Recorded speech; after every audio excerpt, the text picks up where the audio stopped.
From the heart of rural France, this is the Keto Woman podcast, brought to you by me.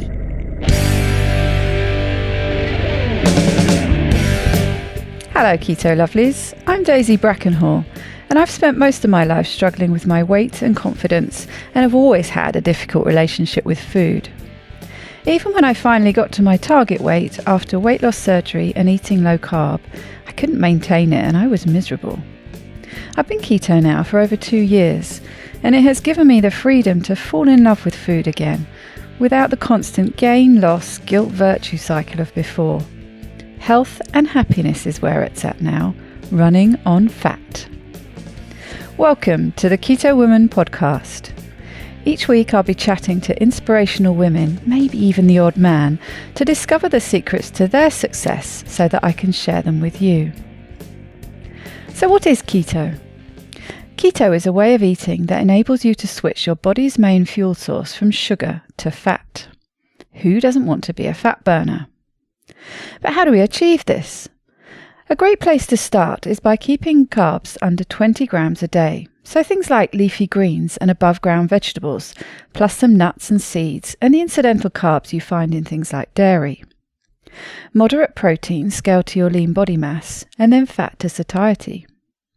Once you're in the swing of things, you can tweak it to suit you. Make your own personalised keto. I'll be asking my guests each week what their keto looks like to show you just how flexible and fabulous this way of eating can be.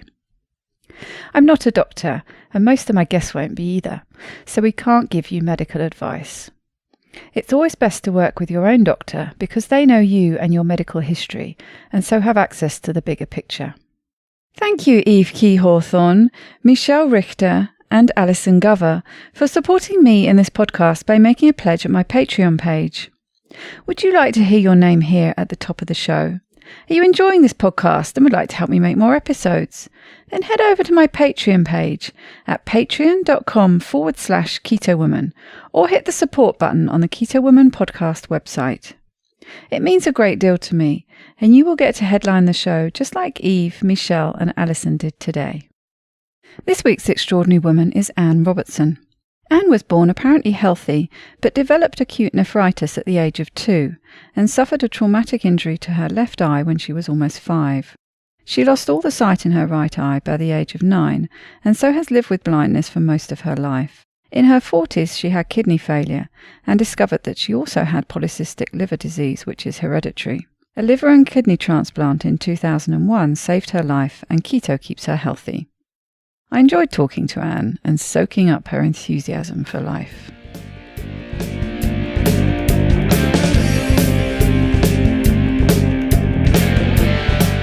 Welcome, Anne, to the Keto Woman podcast. How are you doing today? I'm fine, thank you. A bit cold, but it's winter. Yes, we were talking about that earlier. Now, this, I think, might actually be a first with my podcast. I'm just thinking back.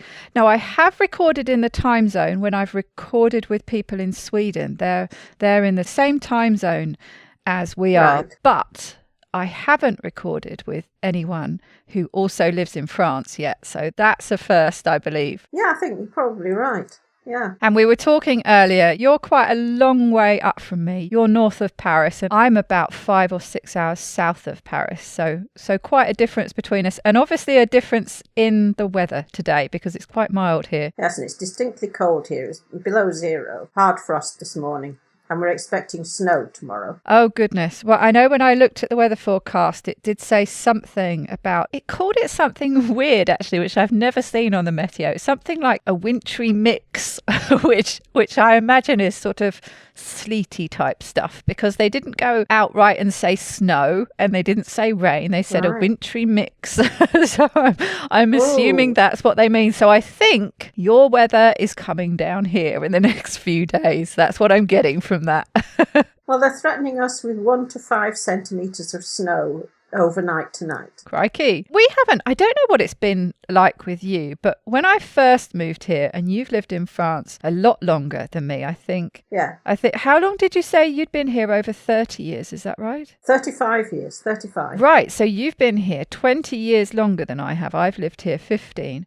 But when I first moved, I can remember every winter we would reliably get quite a thick snowfall, because I've got those pictures, and I used to have a little border terrier, and he used to get lost in the snow. You couldn't see him. He was below it. So we had that reliable, probably a foot of snow, and it came a different time every year. Sometimes it would be early in December, and sometimes it would be as late as March. But we would reliably get it at least once every year. But we haven't had that here for probably the last 4 or 5 years. It wasn't always like that, certainly not in the Paris region. I can remember in the 80s that we definitely had mild winters. Oh, really? So it is a bit cyclical. People talk about these things coming in cycles. So I guess we're in that cycle where they are a bit milder, the winters. Then again, we had the most vicious winter that was 86 to 87, which is when we bought this house.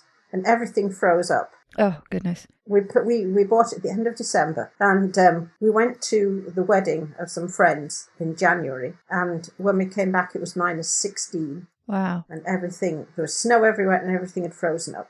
We couldn't do anything to the house for a couple of months because it was just frozen. Yes, well, I think I've experienced just a couple of winters like that. It usually comes late in about February, and I think it's gone, and we're talking in Celsius here for Americans. I have no idea what the translation is in temperature wise, but it's gone as low as minus 20 here. And when it does that, if it does it just for one night, it's not too bad. But if it does it consistently, which it did here for 2 weeks, I think, and I had the same issue. All my pipes froze. I had burst pipes. I mean, I had heaters on everything, everywhere, trying to stop them from freezing. And yes, it was an absolute nightmare. There's nothing you can do when it gets that cold. I know that's where people like Canadians are used to this. They're prepared for this kind of weather, but we're not really, because it is unusual, isn't it, for it to get that cold? Oh, it is, yeah. But a nice chilly winter is good. A decent sort of -5 or something to kill off all the bugs. That's the only thing with mild winters. We get left with things we don't really want. And I hate the snow because I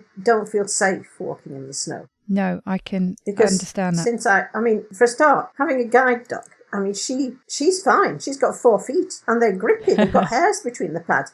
She's fine. But I can slip and fall easily. And they quite enjoy it too, don't they? Dogs quite like the snow. They love it. Yeah. They love it. They go crazy. But no, I hate the snow. I hide. I stay indoors when it's snowing. I don't blame you at all. So you've given us a little intro there to some of the things you're going to talk about. But why don't you start back at the beginning and tell us your story, because it's a fascinating one. Yes, it's a long story. Let's get rid of the blind bit first. I had an accident. My left eye was cut when I was a few months before I turned 5. I'd been at school for 2 terms. The sight went in that eye. It was unrescuable. And I lost the sight in the other eye through a thing called sympathetic ophthalmia, which is a known condition that is not understood. And it causes, if you have a trauma to one eye, you can lose the sight in the other eye. Some people it's more quickly, some people it's more slowly, and it doesn't necessarily happen. With me, it happened fairly quickly. Over about 4 years, I lost all the sight in my right eye, having had the left eye damaged. So I grew up as a blind person. I went to schools for the blind for 10 years. But when you do that, being blind isn't odd because everybody else is at the same school. So, there's nothing peculiar. It's normality. When things happen to you as a child, it's just normality. And how much do you remember from before the accident? Because that's a very young age for that to happen. I don't. A lot. Oh, really? Because I was going to say, I don't feel like I remember much from that age or before at all. So it was just going through my head. I wonder how much you remember from those years when you did have your sight. It's strange because, I remember colours. I'm a very visual person. That's the weird thing. The things I like, I remember, I'd learned to read already because I remember my GP handing me a packet of cigarettes to see if I could read what was written on the side. And the packet said cigarettes in block capitals and it was green writing. Now I remember that. I can remember seeing that because I could still see it I had reasonable amount of sight left at this point. So I could read by the time my sight went. When I was 6, I was sent for a year to a partially sighted school, but it was really just a kind of sop to my parents before I had to go away to boarding school. At 7 I went to school for the blind. It wasn't too far, it was about 30 miles away, but whereabouts was that in the UK? Yorkshire. I detected an accent there. I was wondering. Yeah, I'm from West Yorkshire. The school was in Sheffield. Right. It was for any Brits. I was actually at school at the same time as David Blunkett. Oh, fascinating. He was about 5 years older than me. Really? Yeah, but he was at the same school. He was a kind of senior one when I was a little one at that school in Sheffield. And do you find, you say you're a very visual person, do you find that you keep those images from when you did have your sight that you see in your mind? I wonder how that's different from somebody who was born blind, what they see, as it were, in their mind. Someone born blind can't imagine what it's like to see. They have no idea. So they have nothing, visual images mean nothing to them because they can't know what sight is if they've never, having never seen. Yes, I wonder how, I'm trying to sort of get my head around that, because I wonder, does some kind of image still form in your brain even if you've never seen anything, or does that shut off and you see things, as it were, just using all the other senses? You just you sort of record everything is from all the other senses.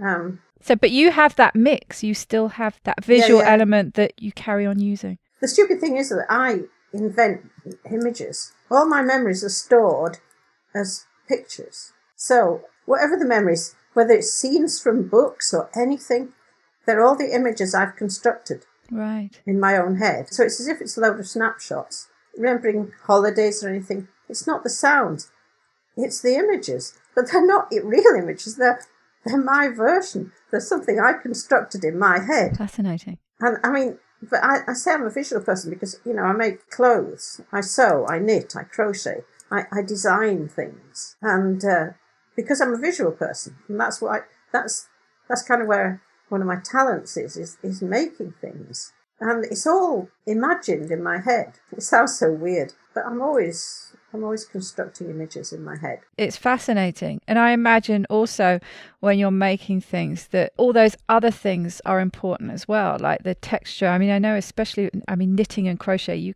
you can make incredible textures that are visually interesting, but stimulating from a touch point of view as well. Yeah, textures are important as well. Using pattern.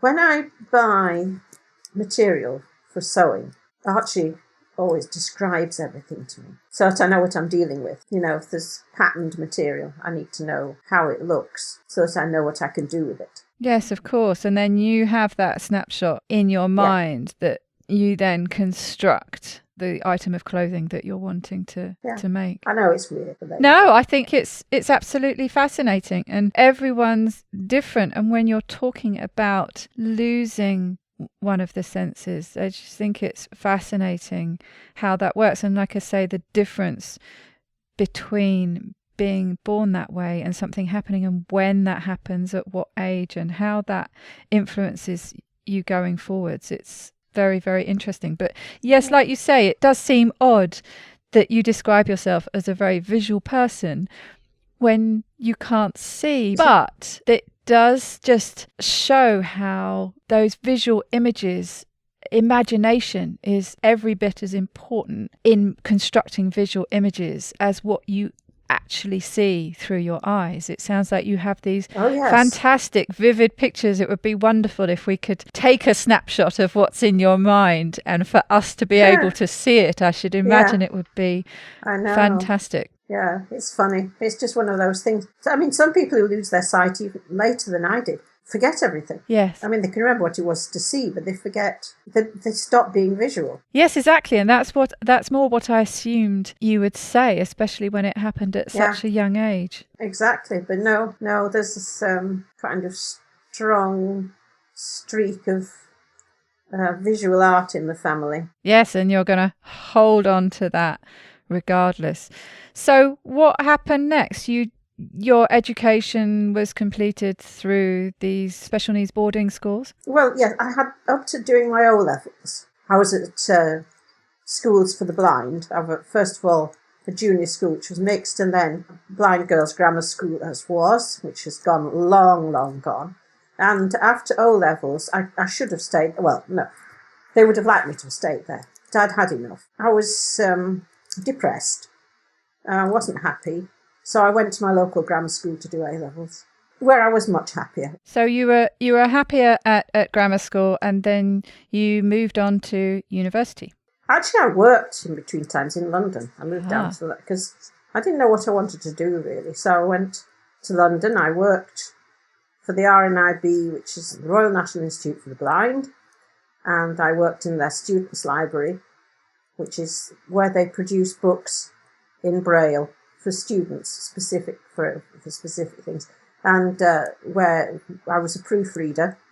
And I worked on languages, and then everybody did other things like psychology and anything that was just in straight English that anyone worked on. But we all had specialities, and I did languages because I'd got O-levels in French, German, Latin, and Spanish, and A-level in French, German, and Latin. You were definitely a language girl then. Yeah, absolutely. So I was a proofreader.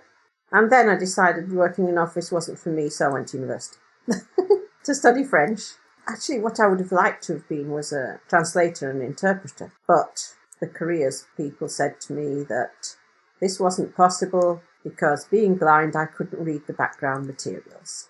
It would seem logically quite a good career, seeing as it's all vocal. I know a lot of blind interpreters and translators now. And some who've done it for a long time. Yes, logically, it seems perfect because you're going to be very focused in on what you need to be doing. Exactly.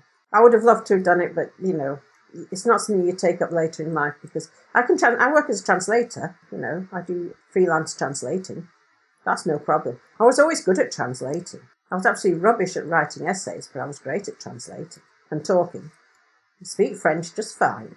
Which is handy because now you live in France. Well, yes. But it sounds like potentially the most important thing to come out of university wasn't anything to do with your studies. No, it was Archie. I met Archie. Well, he says we met in our first year and that I beat him round the ankles with my white stick, which is very possible.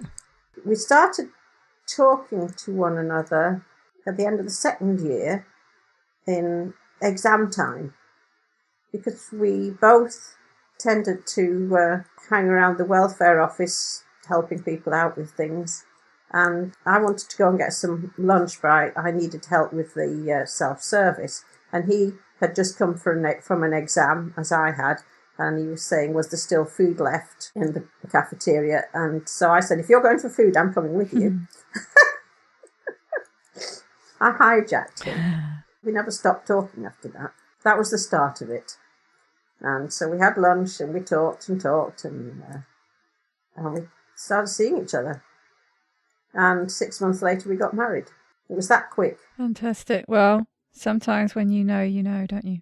Yeah. We found we had a lot in common. Music, books, cryptic crosswords, all sorts of things. And we were discussing this earlier, but you're going to go on now to share some pretty traumatic things that have happened to you health-wise. And I should imagine what really helped get you through all that and to continue being the optimistic person that you are.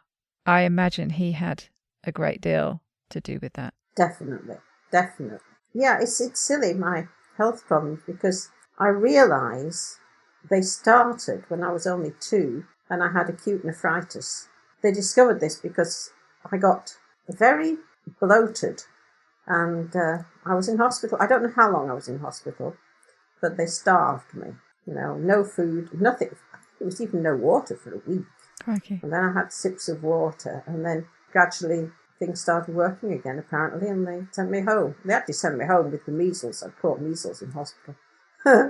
Isn't that so often the case? You go in with one thing and you end up with something else entirely. Yeah, it was a mild case of measles, so I was okay. I'd recovered, so that was that, really. and didn't think anything else about it. I always felt the cold when other people didn't. I just thought it was me. I was just peculiar that way, and I thought I was lazy because I was often tired. I don't know. It didn't strike. I didn't think it could be kidney problems. Actually, I did have one intimation of problems, but I never thought it was serious. Now, when I was about 21, I was on the shorthand and typing course, and I had a kidney infection, which was really, really painful. But I didn't think anything else cleared up. I was given something for it, and it cleared up. And I thought that was that. But I think actually my right kidney stopped working at that point. Right. So it's like you were saying, with hindsight, the benefit of hindsight, which is always a wonderful thing, there were problems with your kidneys probably from a very early age, but you obviously had this vulnerability that kept cropping up. Exactly. But, and I carried on, I worked, I finished university, we were married, I finished university. Archie did physics and he went into computing, and I'd done French and I went into computing because that was suggested as one of the jobs a blind person could do on reasonably equal footing with sighted people. Right. So I went into computing and worked at it for years, on and off, with one thing and another. We moved countries and everything. It was 1983 we moved to France because we'd had enough. We'd just had enough of Britain, and we kept coming to France on holiday, so we moved and signed up with an employment agency specialising in computing jobs, and Archie got a job quickly. I had to get a piece of equipment that allowed me to work, which is a device for reading print called an opticon, which allowed me to read any print out from the computer, or with a special lens module to read the screen of the computer. So these are mainframe computers, of course. So we had terminals that were connecting to a main computer. That's how it was everywhere in the 80s. You hardly had any desktop computers. I mean, they were sort of toys, really. They weren't serious for business. So working in companies, we worked with mainframe computers, which were accessed via terminals. Yes, it seems incredible now, thinking back to how computers were with the level of technology we have now. It seems crazy. It's scary. The power in a laptop computer, even a telephone, even an iPhone. Yeah. I mean, compared with the mainframes that we had then, it's unbelievable. So I was able to work as, same as anyone else, which was great. It was a good job for me. But we'd been here just over 3 years when we decided we didn't really like living in Paris.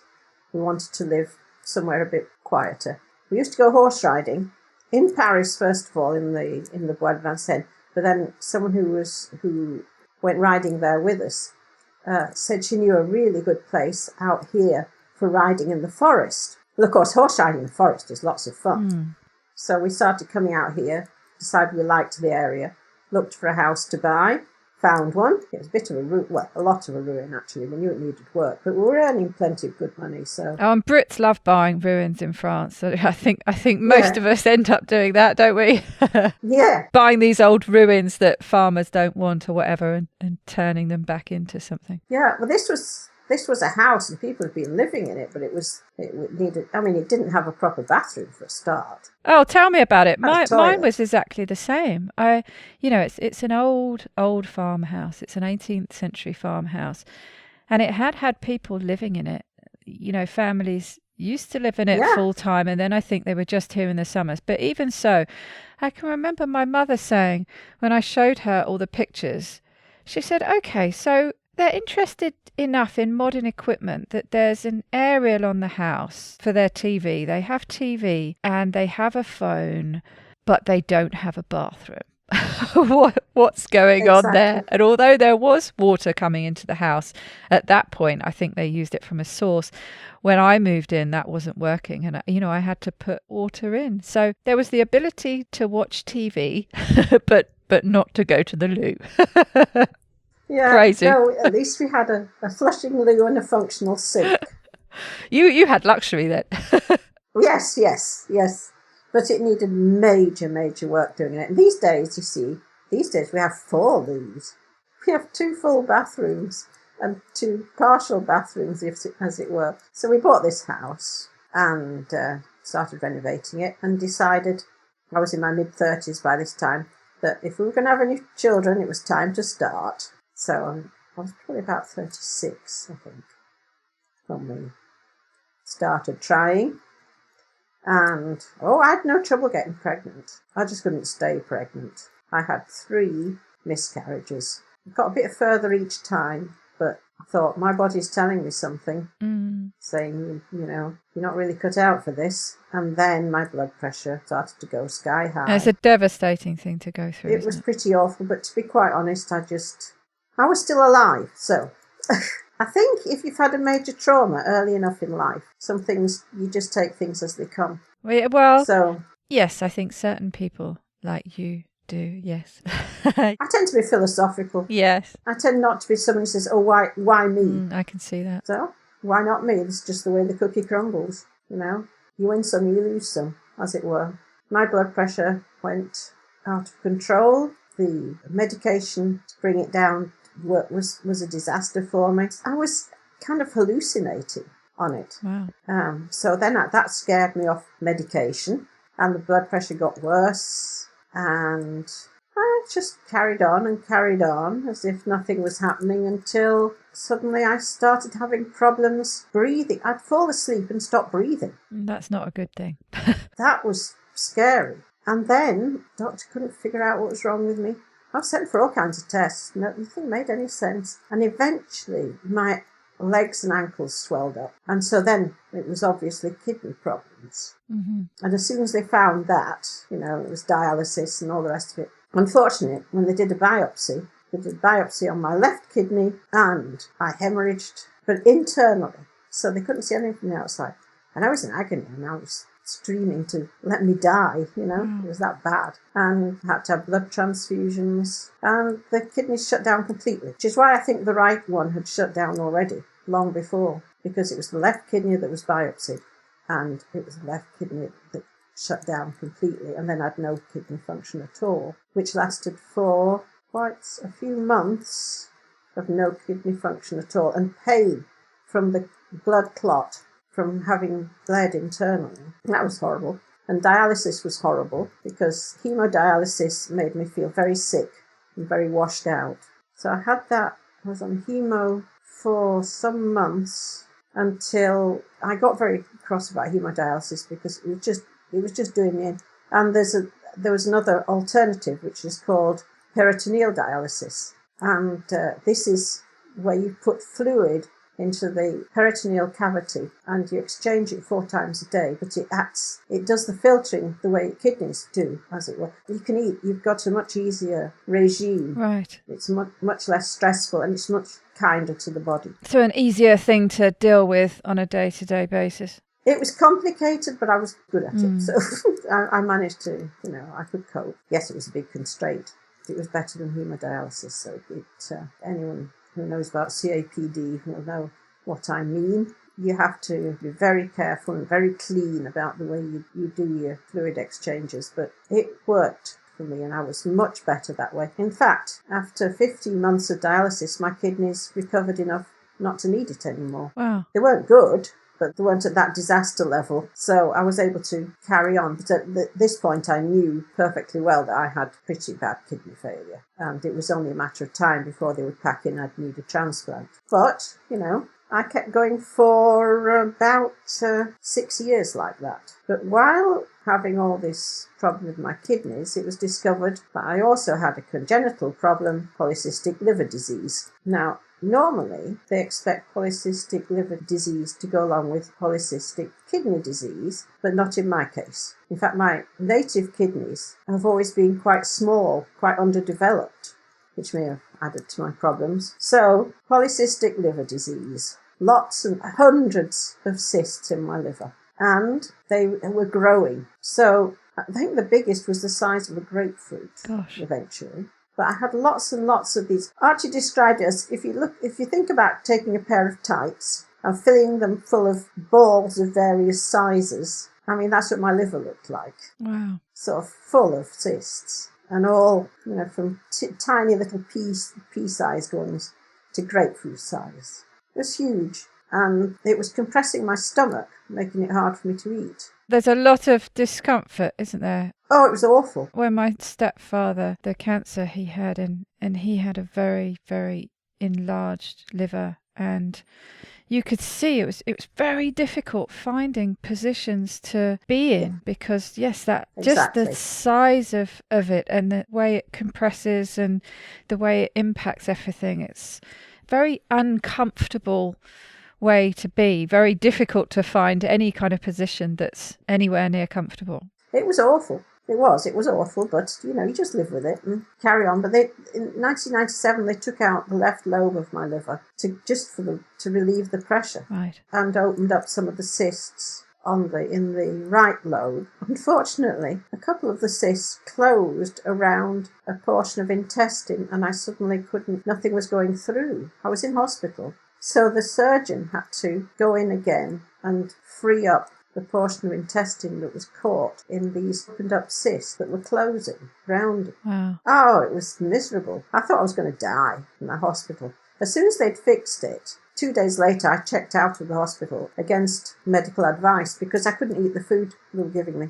They gave me sliced courgettes, just boiled in water, no salt. Yuck. And I ate them and they bounced back up again. I mean, it was just so disgusting. I said, I'm not staying here. You're going to kill me by not feeding me properly. So I went home. And my parents-in-law were staying with us at the time because they'd arranged to come over before all this ended up in hospital. I thought I was going to be out of hospital in time, It was a mess. So 3 days later, I was fine. I'd been eating real food and I was fine again. But, it was scary. I bet. So I just carried on again after that. The cysts in my liver continued growing until April of 2000, when I had to see the surgeon because of the problem, because everything was getting out of hand again. He said, well, there's only one thing we can do now, and this is a transplant. Right. He said, you have to have liver, because the cysts, and it was getting very fibrous. It was like, cirrhosis of the liver, really. It was just a physical damage. It was compressing the bile ducts, so I was having liver failure. And so this was a double transplant, was it? A liver and a kidney transplant? Yeah, it was double transplant. Because my kidneys were so bad, I had to have a kidney as well because I had very poor kidney function. And my kidneys, well, I think there was only one working anyway, wouldn't have stood up to a long anaesthetic. I can remember Richard talking about the difference with the operations. The liver transplant is much, much more complicated, isn't it? A much more lengthy operation. It's the most complicated. Right. It took 13 hours. Gosh. It's a long time to be under general anaesthetic, isn't it? And 3 hours for the kidney, that made 16 hours. Gosh. Under anaesthetic. That is a long time. Yeah. And it was a year from the day the surgeon said, you need a double transplant, to me getting the transplant. But I had to have a battery of tests in between times before I could get on the transplant list, waiting list, because they're not going to give precious organs to someone who's going to die of something else very quickly. That would be wasteful. So everything else about me was tested. Heart, lungs, everything. I had scans and tests and everything. It was one hospital, another hospital, testing this, that and the other. It went on for ages. But I was fine other than that. I was in good health because I used to go swimming. I used to walk. I've always had guide dogs, so I would always walk a lot. So I was actually healthy.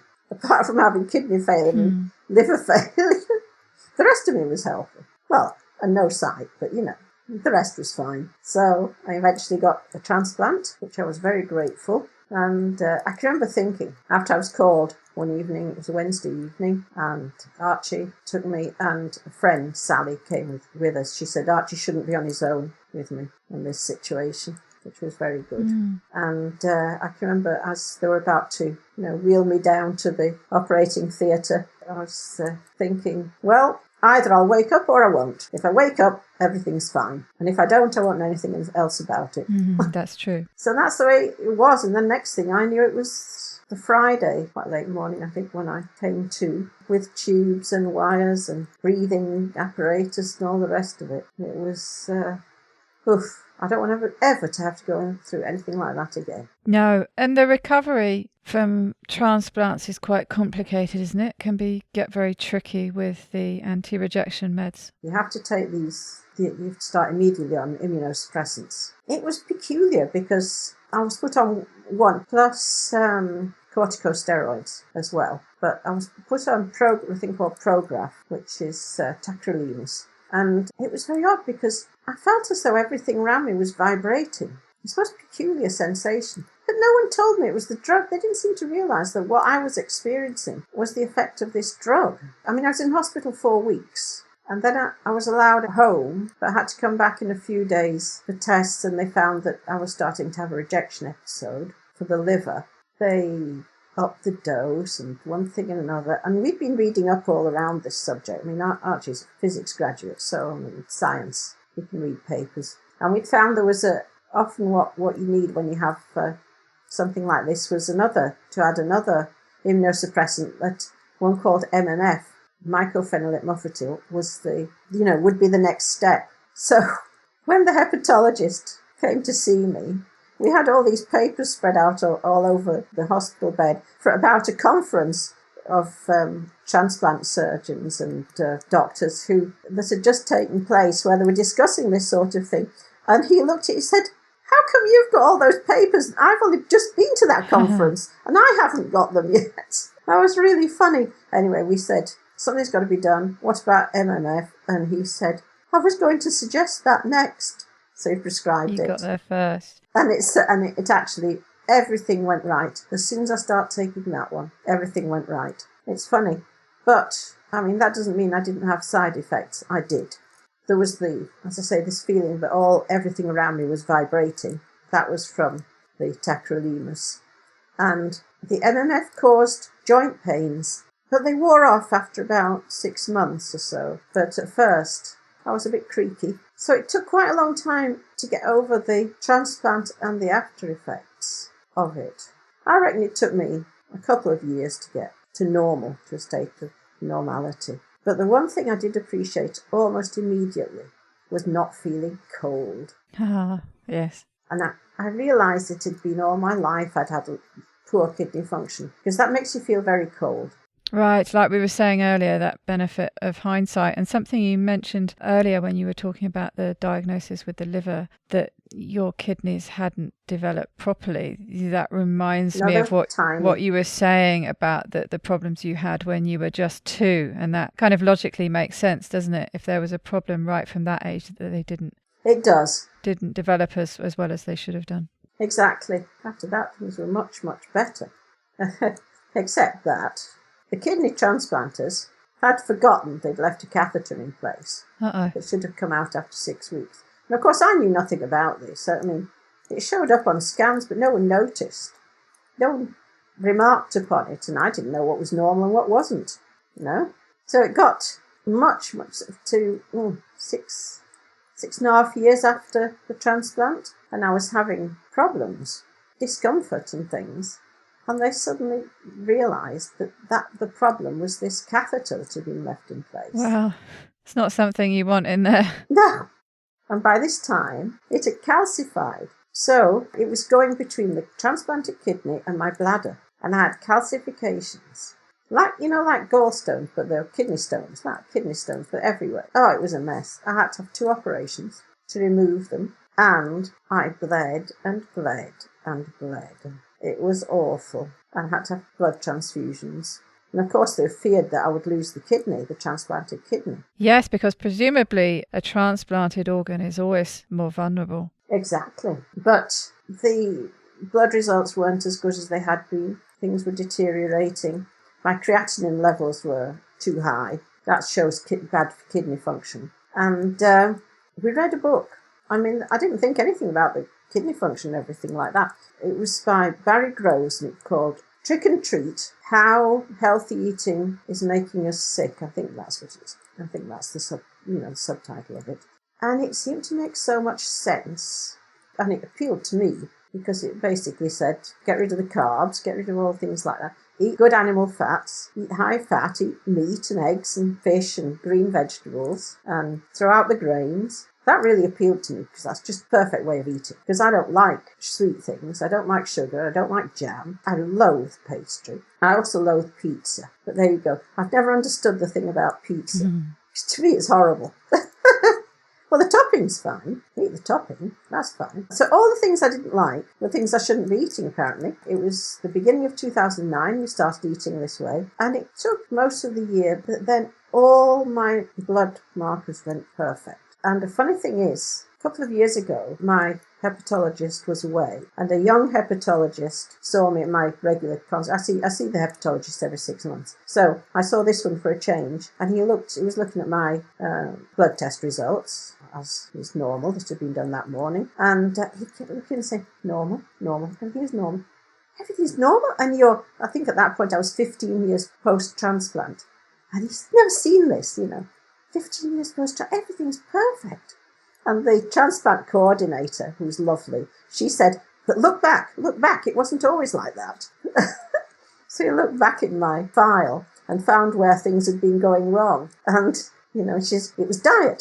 She fixed it with diet. So that change in the way of eating really did make a difference. When things were definitely going downhill, they started going uphill again. Saved my life. Yeah. Saved my life, made me feel so much better. And I lost some weight. I'd been putting, because when you're on immunosuppressants and everything, you put weight on. Everybody does. Almost everybody anyway. I mean, you're at much higher risk of type 2 diabetes and everything like that. So it's the absolute perfect way of eating, not only to help with the problems you were having, but to stave off all the other potential problems that can come along as side effects. Exactly. And I've been able to reduce my immunosuppressants.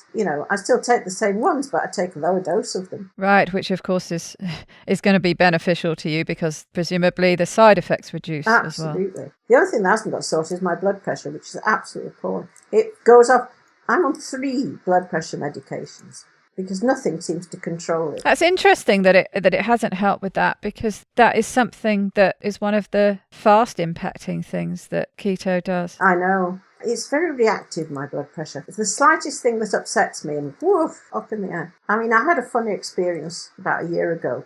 Okay, let me backtrack. In 2016, I had a bad year. A very bad year. Very stressful. My favourite cat died in the April. There was the Brexit vote in June. My guide dog Sherpa, who was born on the day of my transplant, died in July.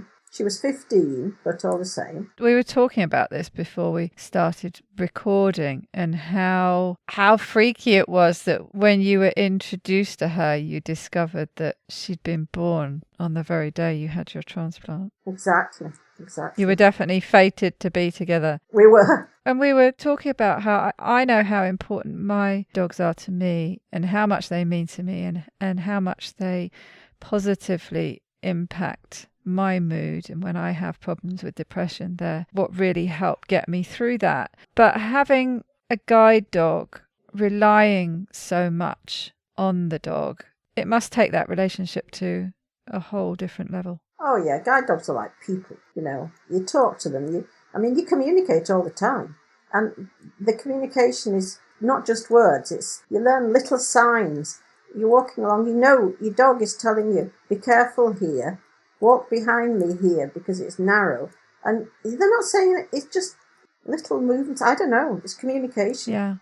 And you have this really strong bond. Of course. And even though she was retired, she'd been retired 3 years, and I'd got my current guide dog, Galda, still, she would lie on my feet, and she would follow me everywhere still. And it was from one day to the next. I mean, I knew she was old and doddery, but it was very sudden. She was able to get up and down steps, even the night before. But the next day she couldn't stand. Mm. And it was a big tumour on her spleen that must have moved and pressing on her spine. So she had to be put to sleep. Oh! Devastating. And what you were saying earlier about how your blood pressure is reactive to things that happen to you, well, it must have been going insane that year. I think so.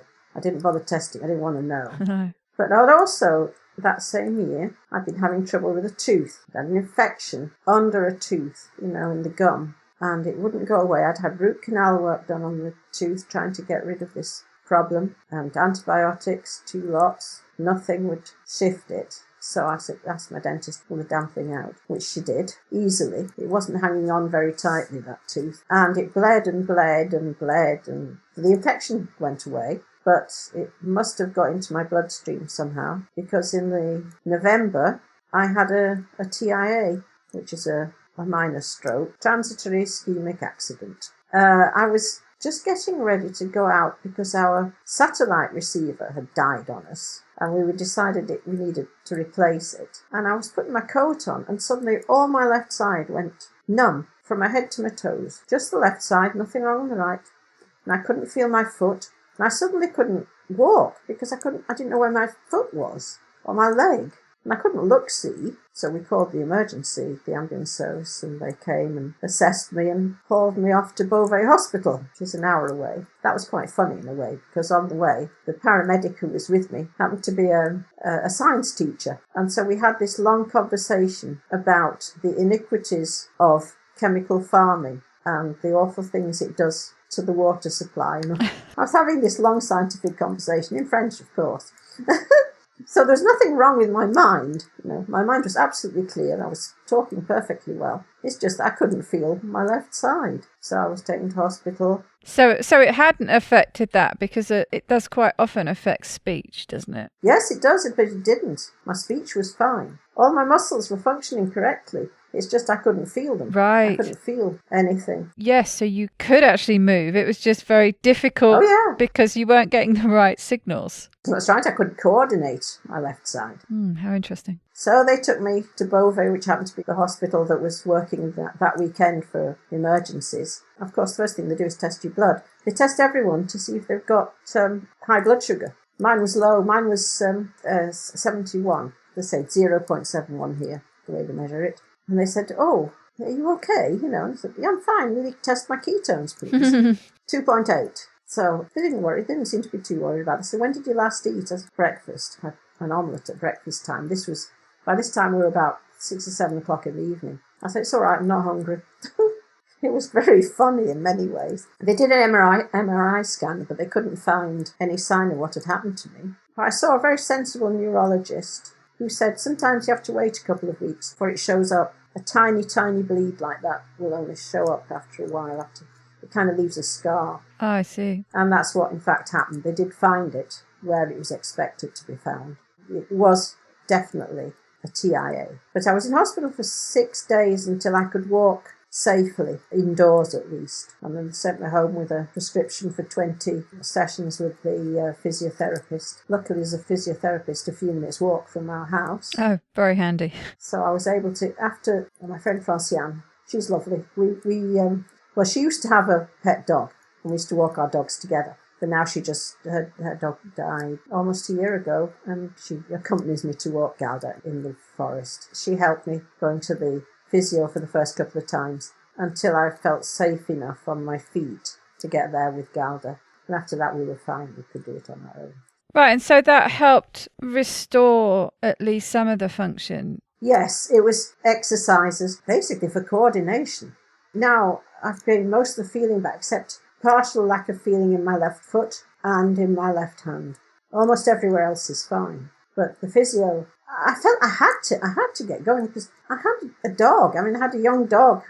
She was still young enough to want to get out quite a bit. I couldn't just not go out, just give up. Wasn't acceptable. No, and presumably that's a very helpful part. That motivation is a helpful part of your recovery, I imagine. Definitely. There was a good reason though.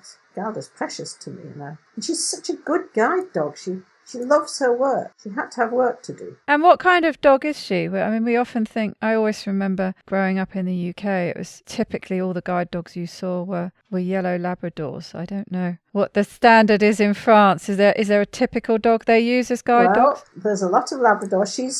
She's a Labrador Golden Retriever cross, and she's black. Right. Now, 3 out of 4 of my guide dogs have been black. I've had 2 pure Labradors, black, and then Galda's a Labrador Golden Retriever cross. Sherpa was a Labrador Golden Retriever cross, but she was the yellow one and looked much more like a retriever, like a Golden Retriever. but she was the same cross as Galda, whereas Galda looks like a Labrador. Oh, guide dogs can be all kinds. Of the same class with me when I got Galda, there was, I don't know what they call them in English, a Barbet, which is the ancestor of the poodle. Oh, okay. Yeah, I don't know those. That same kind of poodly coat.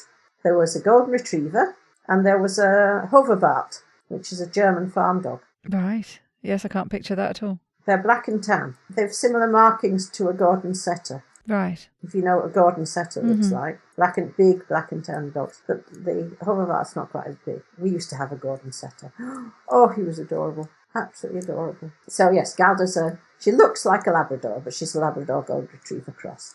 And she's gorgeous. And she loves her work. Yes, and so it must have done you good, having to get out and about with her. I know Absolutely. we were talking a little bit about how frustrated you get. I was asking you how you navigate your way around a computer, and you were talking about the different sort of hotkeys you use on the board, and you were saying that you make more mistakes now just because of that slight lower functionality in your left hand.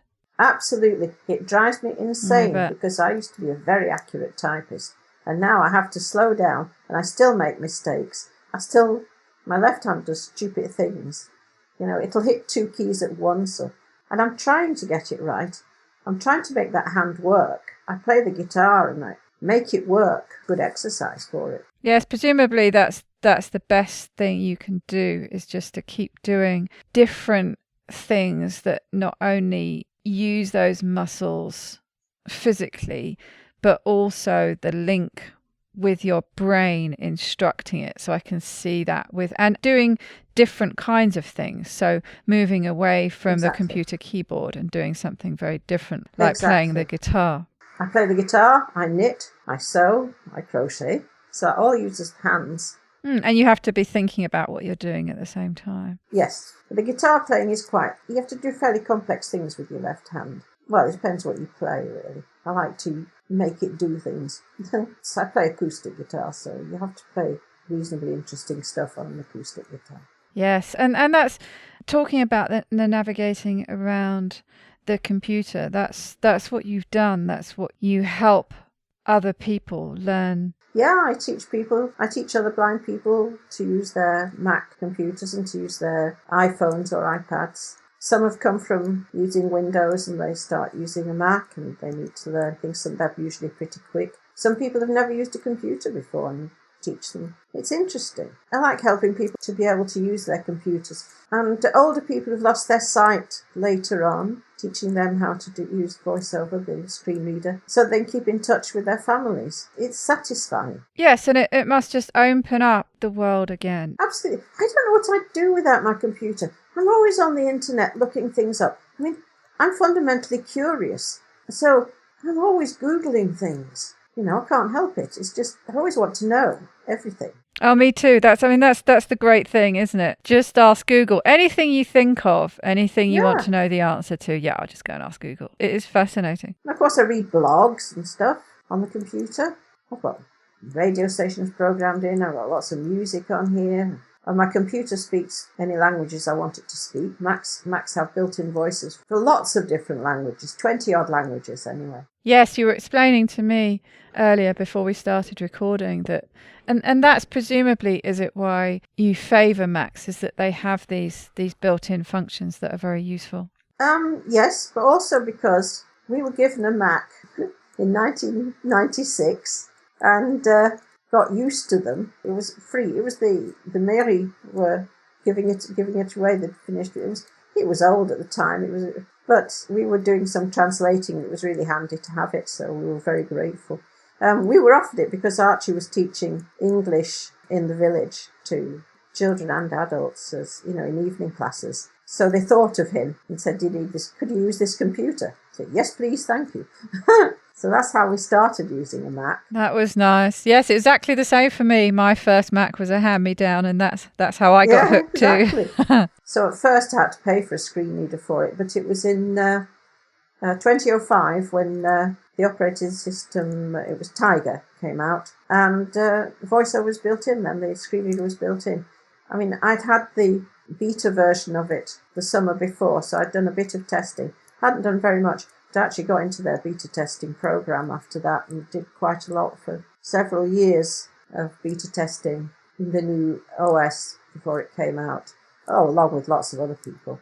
You know, we were quite a big team doing voiceover. So I learned a lot about it. Yes, interesting, and helped shape the future developments. Yeah, and then when we started a website and a discussion list for French-speaking Mac users, blind Mac users, because there were no resources for blind French people to teach them how to use their Macs. So we started a website and a discussion list, and it's still going strong. It celebrated its 10th anniversary last May, and we have about 300 subscribers to the discussion list, and they just share their experiences now. We don't have to do much at all these days because there's lots of them now, and we all help one another. Fantastic. But we started it and we said, isn't it hilarious? It had to be two Brits that started Yes.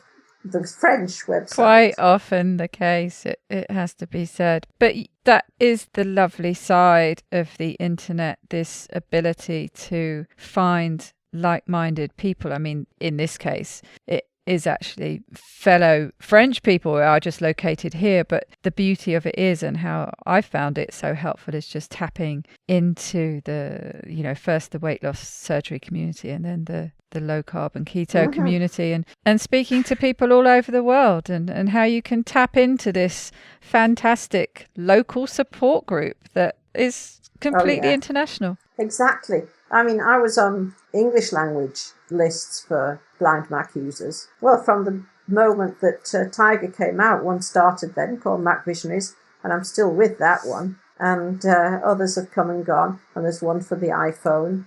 There's lots of these discussion lists now in all over the world in all different languages. It's just so funny we started the French one. Yes, you must. You should be very proud of that. I'm fairly well known in France certainly among blind Mac users, but you know, quite a lot of blind people know of me because of that.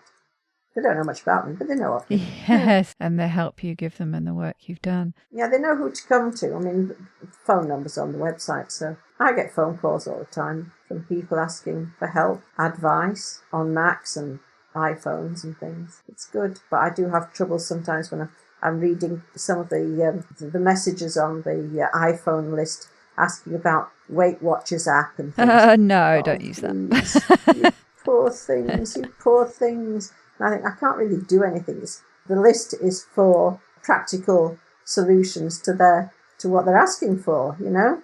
It's not for me to tell them, don't do that. I did once send a message to that list saying, my iPhone meant that I was able to read my ketonics. We've got the basic ketonics, you know, from a few years ago, which just changes colour. Yeah. It's not got the fancy, nothing fancy. But I'm able to detect the colour with the iPhone, you see. So I use my iPhone. When I can be bothered to test my ketones, I just do it check it with the iPhone. To read, I have to hold it against the sort of, you know, the barrel of the ketonics, but it will tell me the colour. How fascinating. Quite good, really. So I did post that, and a few people said, what's the ketonics? So I explained what it was. A good lead-in to try and steer them away from Weight Watchers. So talking about keto, what's an average day of eating keto? What does that look like for you? Breakfast. Well, we normally do eat breakfast because Archie mostly works in Paris as a teacher, so we have breakfast together. It's sociable. Bacon and eggs, or scrambled eggs with ham in, or other stuff. Sometimes put cheese in there as well with the scrambled eggs.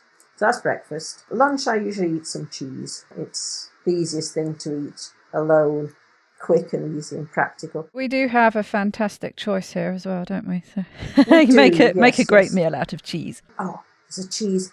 I don't know if you're familiar with Brie à Savarin. It's very, very, very high-fat cheese. It's maybe 70% or something. Wow. Called after Jean Antelme de Brie à Savarin, who wrote La physiologie du goût in the 19th century. He was a low-carber. Good man. So hence the lovely high fat. Which region is that from? Do you know, I don't know. We shall ask Google later. Yes, it's delicious. We've got some in the fridge at the moment. It sounds like the perfect keto cheese. Oh, it is. It's fabulous. It caused a stir once in a restaurant. We were out with friends. I think it was in Douai, a bit further north from here. And we were in a restaurant and it came to the cheese. And I said to the waiter, "What's your highest fat cheese?" He'd never been asked that before. Can't remember what it was, but I'll always eat the highest fat cheeses. Yeah, I love cheese. Me too. Cooked cheese. As for, tonight, what we shall have for dinner tonight is cauliflower cheese, but it's our cauliflower cheese. So our cauliflower cheese is, it's steamed cauliflower, and then it's, lardon, the bacon bit, big cubes of bacon. They're cooked with sliced mushrooms, and then we make a sauce with cheddar cheese. We can get cheddar in the local Leclerc's. Yeah, I can too. The best cheese for sauce is cheddar. It really makes the best sauce. Good flavour. So that's what we make lots, and we use about 250 grams of cheddar. And so what else do you have in your sauce then? What is the saucy bit? Full fat milk, it's raw milk that we buy direct from the farm.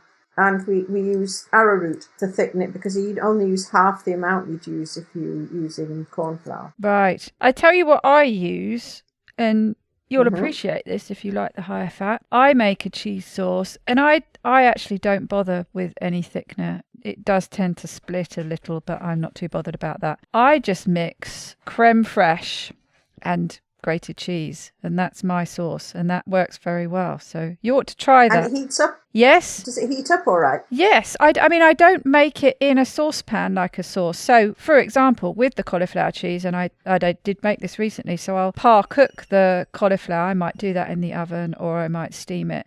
And then I will just literally mix up the creme fraiche and the grated cheese, and I'll mix it in with the cauliflower, and then that goes in the oven. Okay. I think we might try that. And that works really well. It like I say, it might split a little, but, it tastes as good, and I'm fine with that. I keep meaning to get some, I think it's sodium citrate. Richard Morris is always talking about that, and how you can literally make a sauce with just cheese and a bit of water, and you add that and it emulsifies it. But there is another trick, actually, and I have used this and it does work. So if you make that sauce with the cream or the creme fraiche, you know what it's like trying to get cream here. All you can get is that awful UHT stuff. It's not very good, is it? We get beautiful cream from unpasteurized. Oh, I'm very jealous. From the farm. Oh, and of course then you would be able to make the perfect clotted cream. You could turn that cream into clotted cream, which would be even better. I'm very jealous. But so anyway, I take the normal creme fraiche that I buy and the cheese, like I say. Now, if you put a bit of mayonnaise in that, sounds weird, but it does act as an emulsifier, and it just helps hold it together, and then it doesn't tend to split. Not much, like a tablespoon or something, and it just sort of acts as a bit of a binder. We make mayonnaise. The recipe that's in Ivor Cummins' Jeff Gerber's book, Eat Rich, Live Long, there's a mayonnaise recipe in there that works every time. I'll have to have a look at that. I do have the book. I don't remember the recipe. Yeah. I shall look it up. It's brilliant, and it works every time. We used to buy mayonnaise, now we don't, because it's so easy. Because we used to find with the traditional mayonnaise recipe, it would misbehave sometimes. And, you'd often waste an egg and it'd just go wrong because the temperature was wrong. This works every time. It's fantastic. It's not the stick blender method, is it? I know I've used that. Yes, and it does work every time, doesn't it? It works every time. You just put your egg and some acid down in the bottom, don't you? And pour the oil on top, press the stick blender down, and just blend it, and there you go. It does work. We do use olive oil. They say, olive oil's too strong now. Olive oil is traditional. Mayonnaise should be made with olive oil. It's fine if you like the flavour. I don't, actually. I've tried making it with olive oil, and it's just too strong for me. But yes, I mean, I can imagine delicious if you really like the flavour of olive oil, but a little bit too It's also bitter. best if it's been kept a day or so. Just to let the flavours develop. The flavour's much better after that. Well, it sounds like you've got a great dinner. Loaded cauliflower then, basically. Yeah, that's usually what we have on a Monday night. We can pick up the BBC television here by satellite. On a Monday evening, we just eat cauliflower cheese and watch Only Connect and University Channel. Which just tells you what nerds we are. I was going to say it doesn't surprise me that they're programs that you enjoy. I can imagine going back to how you mentioned earlier your shared passions of things like cryptic crosswords. It sounds like it fits in perfectly. Yes. Well, that will be an enjoyable. We're actually recording on a Monday, so yes, that's your evening planned ahead. It sounds great. It is. Yes. It's been wonderful talking to you today and hearing your story. I knew it would be interesting. Maybe you could leave us with a top tip. I always think, don't stress about things. In 100 years' time, what's the difference going to be? Don't stress. Life's too short to be stressed. That's very true. Something funny I have to tell you. I have a particular favourite musician, but that's not relevant to this. But something he said in a film about his life was, if you wake up in the morning and you're not hurting anywhere, you're dead. Yes, that's probably kind of true. So don't stress about it. If it hurts somewhere, you're still alive. You mentioned earlier about when you've had significant trauma early on, you get to accept things and move forward the best you can, and you might as well see the best in things as much as seeing the bad, because you're going to enjoy life more. But as we said before, it sounds to me like you've got a great support system around you with the wonderful Archie and your dogs and cats too, and it sounds like they all really help you have the positive outlook that you do. No, Archie's and thank goodness I've still got him, because 5 years ago he had esophageal cancer. Goodness. But he recovered, and he recovered because he did keto. So he's been through his health traumas too. Yeah. Yeah, and that was caused by medication. That was caused by an anti-inflammatory. Right. And has eating this way benefited him too? Oh, yeah. I mean, he was eating this way anyway, but he got very, very strict.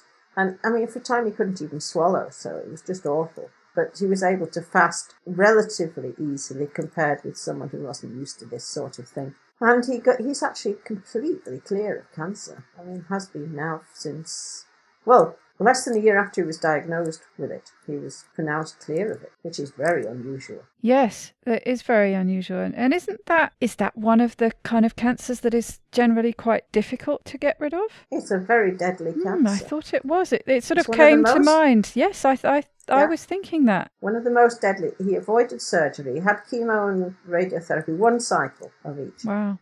Did keto all the way. It's difficult to say, isn't it? Because you can't do that test study of repeating that experience not doing keto. No, but you see enough people who don't do it and don't survive. Exactly. So it sounds like it certainly played a part. In my family, low carb and keto, he survived. My brother has a brain tumour. He's lived with it now for 7 years. Went low carb, and his doctors can't believe it either. So... Wow. Yeah. Well, that sounds like more than a coincidence to me. I think so. Yeah. I mean, if I had any cancer, I would hope I wouldn't, but if something caused, because you can't avoid all the risk factors. It's like me. I didn't mention my heart attack, of course, after my stroke, 5 weeks after my stroke when I had a heart attack. But that was just, once again, it was one thing, and I've got over it. Mm-hmm. I refused to take a statin. Oh, good for you. I can't see how they benefit anyone, really. I argued with the cardiologist at the hospital. We didn't get on, so I found another cardiologist who looked at all the medication I take. Said, you take enough. You don't need anything let's not else. Add another one that really won't do you any favours anyway. Civilised man anyway, he's a guitarist as well, so that was all. Oh, good. Well, thank you very much. Thank you for sharing your story. It's been wonderful. Thank you. I've enjoyed it, actually. Good. Yes. I'm sorry I forgot odd bits till the end, but there you go. That's okay. I hope your weather improves, but I hope you're not sending it down my way. I've got a nasty feeling you are. I'm afraid we might be.